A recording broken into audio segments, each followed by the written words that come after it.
Subscribe to our channel by clicking the subscribe button. Click the bell button and enjoy the latest uploads from our channel. نیاز وغیرہ کرنا جائز ہے؟ یہ نیاز کیا ہوتی ہے پہلے مجھے یہ بتائیں، پھر میں کوئی بات شروع کر سکوں گا. جی تو پوری بات کریں نا جی. نظر اللہ نیاز حسین، یہ کہ جناب حسین کے نام کی منت ماننا، ایسے ہی آئی صاحب. تو نظر ماننا چونکہ ایک عبادت ہے، نیک عمل ہے، تو یہ اللہ کے علاوہ کسی اور کے لیے جائز نہیں ہے. اس نیک عمل میں اللہ کے ساتھ کسی اور کو شریک کرنا جائز نہیں ہے. منت جب بھی مانے اللہ کے نام کی مانے، نیاز جب بھی دیں اللہ کے نام کی دیں. غیر اللہ کے نام پہ یہ کام کرنا بالکل غلط ہے، درست نہیں ہے. کون کون سی قصر نمازیں جوڑ کر پڑھ سکتے ہیں، ترتیب بتا دیں. کیوں جی صاحب؟ کون کون سی نمازیں جمع کر سکتے ہیں، جوڑ سکتے ہیں آپس میں؟ ہاتھ جوڑیں نا ذرا. سفر میں ظہر کی نماز کو کس کے ساتھ جمع کر سکتے ہیں؟ اور عصر کو ظہر کے ساتھ. مغرب کو عشاء کے ساتھ یا عشاء کو؟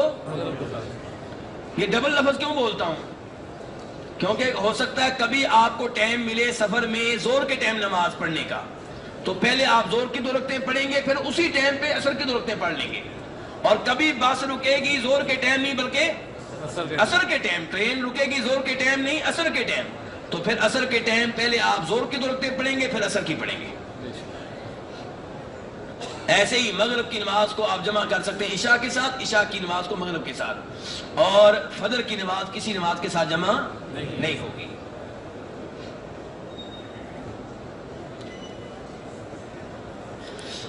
احرام طواف زیارت کے بعد صحیح بھی کر لی، کیا احرام کھولنے سے پہلے اپنا حلق خود کر سکتے ہیں یا دوسرے کا حلق کر سکتے ہیں؟ ہاں جی، کیا امید رکھتے ہیں آپ اس معاملے میں؟ یہ ہمارا تو یہ ہے کہ ہم وہ پابندی نہیں لگاتے جو اللہ کے رسول نے نہیں لگائی. تو اس لیے جب بال مونڈنے کا وقت ہو جائے، جب بال کاٹنے کا وقت ہو جائے، تب اپنے بال آپ خود بھی مونڈ سکتے ہیں، اور آپ کا دوست جو حالت احرام میں ہے وہ بھی مونڈ سکتا ہے. آپ کی بیگم بھی آپ کے بال مونڈ سکتی ہے.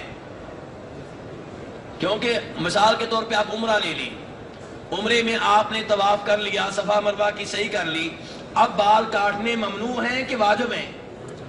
اب تو ضروری ہیں، شریعت حکم دے رہی ہے کاٹو بھائی. تو اب جو آپ کے بال کاٹے گا وہ ممنوع کام کر رہا ہے کہ صحیح کام کر رہا ہے؟ صحیح کام کر رہا ہے، ثواب ملے گا. تو کوئی پابندی نہیں ہے، اس موقع پہ خود بھی مونڈ سکتے ہیں، کوئی بھی آپ کے مونڈ سکتا ہے. فی الحال ایک سوال ادھر سے لے رہا ہوں، ایک ادھر سے، ٹھیک ہے جی. سنا ہے کہ 40 نمازیں جس نے جماعت کے ساتھ ادا کی مسجد نبوی میں، اللہ پاک اسے جنت میں داخل کرے گا. آیا 40 نمازیں لگاتار ہونی چاہیے یا 40 نمازیں بغیر لگاتار ہوں؟ ہاں جی، 40 دنوں کا میرے بھائی 40 نمازوں کا مسئلہ کہاں سے آیا؟ اس بارے میں ایک روایت آتی ہے جسے امام احمد 4 اماموں میں سے بڑے امام ہیں، وہ اپنی حدیث کی کتاب میں درج کرتے ہیں. حدیث کی ان کی وہ کتاب بڑی شاندار کتاب ہے. مسند احمد 30,000 سے زیادہ حدیثیں ہیں اور بڑی عمدہ کتاب ہے، لیکن اس میں کہیں کہیں ضعیف روایتیں آ گئی ہیں، ناقابل اعتبار ناقابل اعتماد روایتیں. ان روایتوں میں سے ایک روایت یہ ہے جس میں دعویٰ کیا گیا ہے کہ پیارے حبیب علیہ السلام نے کہا تھا کہ جو میری مسجد میں 40 نمازیں پڑھے، کوئی نماز فوت نہ ہو، یعنی کہ لگاتار پڑھے، تو اس کے لیے 2 خوشخبریاں ہیں. نمبر 1 اس کے حق میں لکھا جائے گا کہ یہ جہنم کی آگ سے بری ہے. نمبر 2 لکھا جائے گا کہ یہ منافق نہیں ہے. لیکن یہ روایت ضعیف ہے، اس کی آپ کی جانب نسبت ثابت نہیں ہو سکی.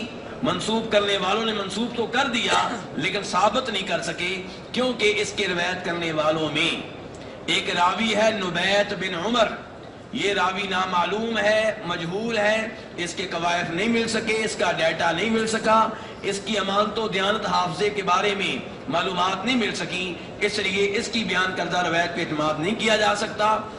اور صحیح بات یہ ہے کہ حدیث یوں ہے جیسا کہ ترمذی شریف میں آتی ہے کہ جو اللہ کو راضی کرنے کے لیے 40 دن کی نمازیں پڑھے، کتنی نمازیں؟ جماعت کے ساتھ، تکبیر اولیٰ کے ساتھ 40 دن کی نمازیں پڑھے، اس کے لیے خوشخبری ہے کہ لکھا جائے گا یہ منافق نہیں ہے، نمبر 2 لکھا جائے گا کہ جہنم کی آگ سے بری ہے۔ کس مسجد میں پڑھے؟ چاہے کراچی کی ہو یا لاہور کی ہو یا دلی کی ہو، کوئی بھی مسجد، لیکن نمازیں کتنی ہیں؟ 200 نمازیں۔ کتنی؟ 200، جماعت کے ساتھ، تکبیر اولیٰ کے ساتھ اور مسلسل۔